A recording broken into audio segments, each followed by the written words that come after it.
Dans cette vidéo Apprendre par la pratique, nous allons donc consolider notre apprentissage sur le grid warp, les trackers et les corner pins. Je prends cette vidéo que nous venons de voir animée et je vais mettre tracker. Je vais en mettre 4. Je vais placer mes trackers comme d'habitude dans le sens inverse aiguille d'une montre. Le tracker 1 étant celui-ci, le tracker 2 celui-ci, le tracker 3 et le tracker 4. Je sélectionne tous les trackers et je lance l'analyse. Le tracker étant fait, je vais le mettre flottant, je reprends, je ferme et je vais compositer maintenant.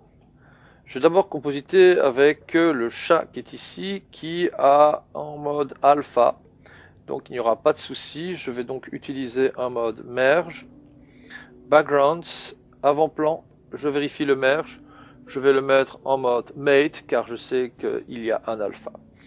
Sur lui et sur le premier frame, je vais mettre un corner pin. Je tape corner pin.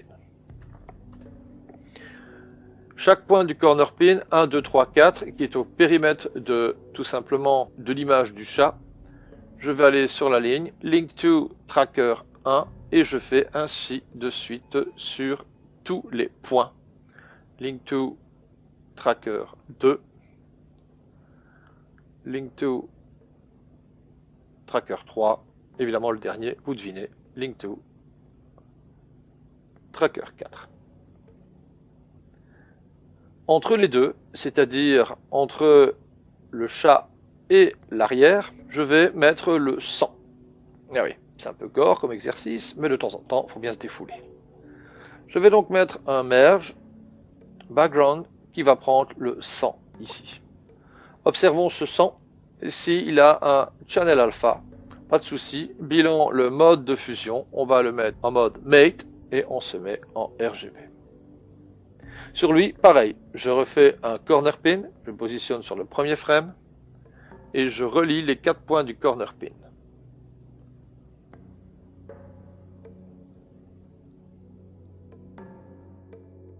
On vérifie. Ok, très bien.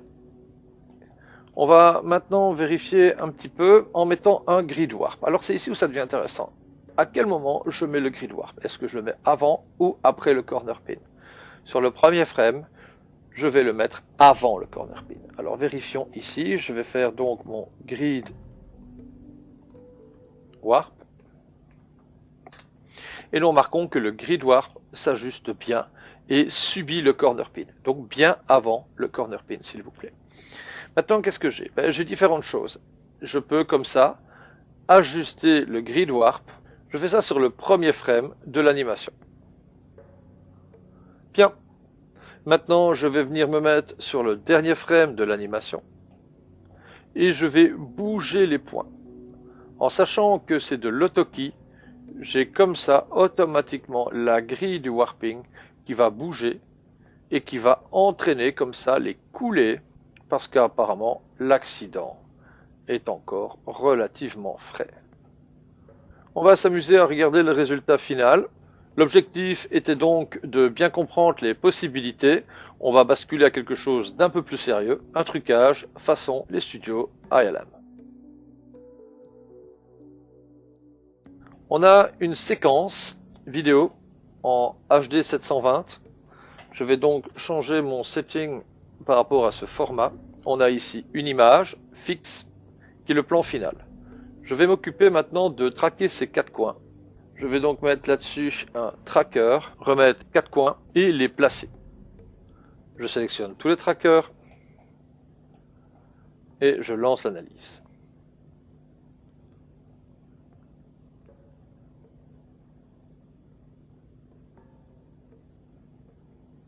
Le tracker, je le mets flottant, je merge, mettre sur lui un corner pin,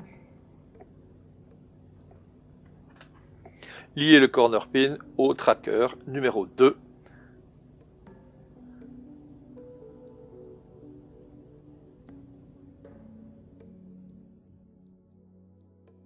Je vais basculer en mode mate le mouvement suit, mais que l'image a subi une déformation qui était peu heureuse. Je vais remettre un corner pin. Alors le corner pin, avant ou après. Nous allons voir s'il va réagir à l'instar du skin warp. Sur l'image ici, je mets un corner pin et je remarque que l'image corner pin qui est ici subit la déformation. Donc je pourrais réajuster. Attention, pour éviter de se tromper de corner pin, je vous demande de tout enlever et d'activer seulement celui-ci. Vous allez mettre le corner pin de votre image pour récupérer l'aspect ratio de l'image pour le moment. Voilà. Et je pense que le plus simple, c'est de se placer dans la partie de la vidéo où ça devient assez intéressant pour qu'on comprenne un peu mieux la perspective que doit subir cette image. Les corner pins, c'est sympa, mais c'est linéaire. C'est là justement, après le corner pin, où va venir jouer le grid warp. Le grid warp va me donner une déformation pour qu'on comprenne bien que cette photo épouse le format du papier. Je vais mettre un grid warp avant le corner pin qui vient d'ajuster. Vous bougez, vous déformez votre image. Pour que le background maintenant utilise la source, vous utilisez onSource et vous avez comme ça la déformation qui va se faire par rapport à la source. Maintenant, je vais utiliser un Edge Blur après le corner pin qui subit le tracking, donc ici.